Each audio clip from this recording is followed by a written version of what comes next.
Hello mga karelasyon. Ngayong araw, isa na namang paksa ang siguradong matutuwa ang karamihan, lalo na sa mga kababaihan, mga misis, mga girlfriends, at siyempre sa mga kalalakihan, lalo na yung mga mister. So, ang pag-uusapan natin ngayon ay ang mga senyales na tumatanda na ang isang lalaki or si mister. Disclaimer muna tayo. Huwag niyong masyadong seryosohin ito, okay? Kasi ito ay may konting katatawanan pero may katotohanan din.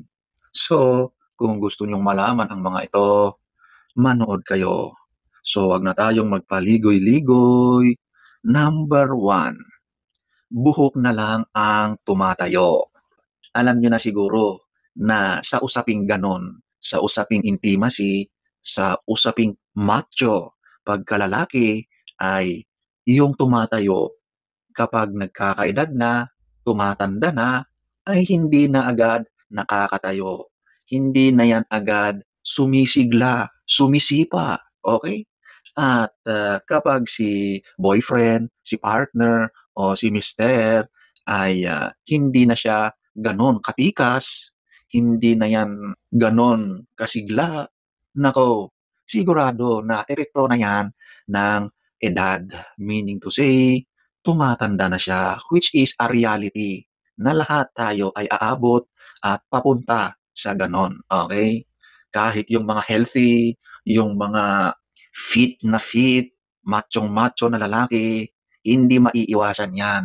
Darating at darating ang punto na yung parte na yon ay mararanasan iyon dahil sa edad. So bilang babae, kapag nararanasan nyo na yan, intindihin nyo na lang si mister. Siyempre, may mga paraan naman yan eh. May mga remedyo. So punta na tayo sa number 2. Ubo na lang ang matigas. So similar ito sa kasasabi ko lang na ayaw ng tumayo. Ito naman talagang literal na ubo na lang ang matigas. Siyempre, kapag nagkakaedad na, humihina ang katawan, humihina ang resistensya, humihina ang immune system ng katawan, kaya pagdating sa sakit, mga karamdaman, madali nang kapitan ang mas may edad ng lalaki. At ang epekto noon sa kanyang pagiging macho, ayun na, yung parte na yon ng kanyang pagka-lalaki ay hindi na tumitigas. Kung tumigas man yan, nahihirapan na yan. Kumbaga, may delay o hindi na tumatagal. Tanging ang kanyang ubo na lang ang palatandaan na may matigas sa kanya. Iyon na, yung masaklap na katotohanan. Kasi kung ano sana yung gusto nating maging matikas ay hindi na sumasang-ayon dahil sa pag-edad ng lalaki. At kung ano man yung parte na nagiging matigas, hindi naman yun ang gusto nating mangyari. Pero tulad ng sinabi ko, lahat tayo ay pupunta sa ganon. Okay? So para ma-delay, para maiwasan ang mga early na karanasan ng katawan na yan, maging healthy tayo. Stay fit. Okay? So punta na tayo sa number 3. Mas marami ng plano kaysa sa action. So, lahat ito ay related doon sa pagiging macho ng isang lalaki. Noong bata-bata pa yan, noong kasagsagan ng kanyang kalakasan, talagang lahat ay puro action. Okay? Kapag nakaramdam ng kakaiba, talagang yan ay rumiresponde agad. Kapag may emergency si partner, pagdating sa ganon, handang-handa ang lalaki na ibigay at lunasan ang emergency na yon. Pero ngayon, hanggang isip na lang, okay? Kahit gustong-gusto niya ang bagay na yon ay sinasarili na lang niya. Hanggang plano na lang.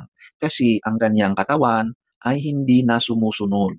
Kung sumunod man yan, talagang hirap yan. Nahihirapan. Kumbaga sa isang sasakyan ay loose compression na. Bumabagal na ang takbo. Kakarag-karag na yan at yung kanyang performance ay hindi na gano'n kasigla. Maaring sa kalagitnaan ng biyahe, iyan po ay titirik at lahat yan ay dahil sa edad. Siya na ay tumatanda.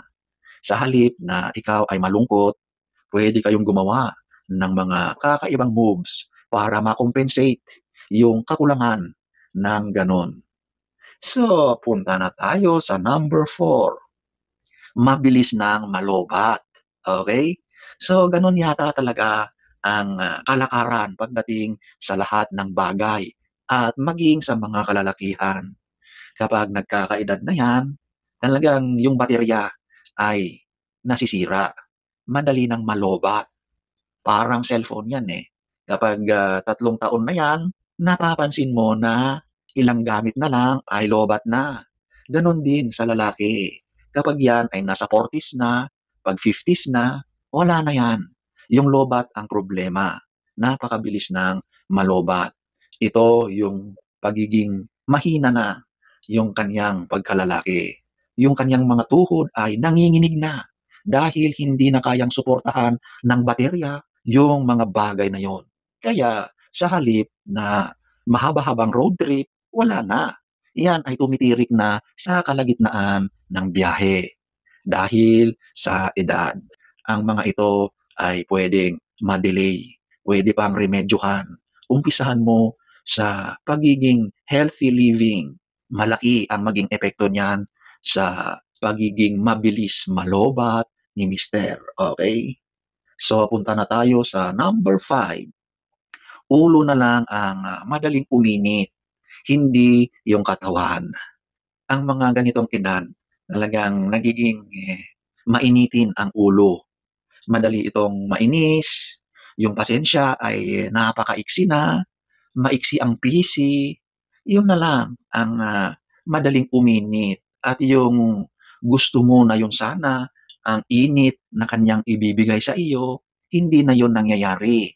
Kasi malamig na ang parte na yun, malamig na ang kaniyang, pakikitungo dahil siyempre yung bagay na yun hindi na kayang panindigan. Sa halip, lagi nang nakasimangot at normal yan sa mga tao na nagkakaedad na, mapalalaki or babae.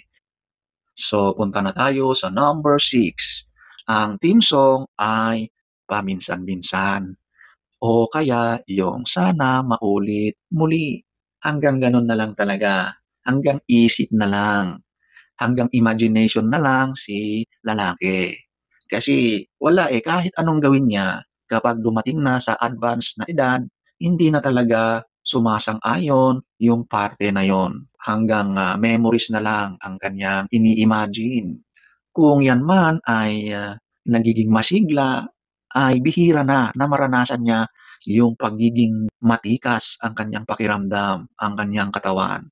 Iilang beses nang mangyari 'yon at ang masama niyan ay yung hindi na talaga kaya.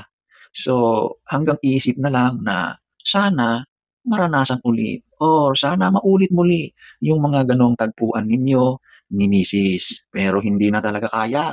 So, hanggang isip na lang lahat na sana maulit muli yung mga gano'ng tagpo o kaya sana kahit isang beses lang. Pero sad to say, hindi na talaga kayang panindigan. So, ayan po ladies, ang mga signs na si partner ay nagkakaedad na. Additional note pala, ang mga ito ay napanood ko lang din sa ibang mga napapanood na videos at natuwa ako. Kaya na-share ko din sa inyo. So, sana ay nagustuhan niyo ang ating topic for today. Next story time. Don't forget to subscribe.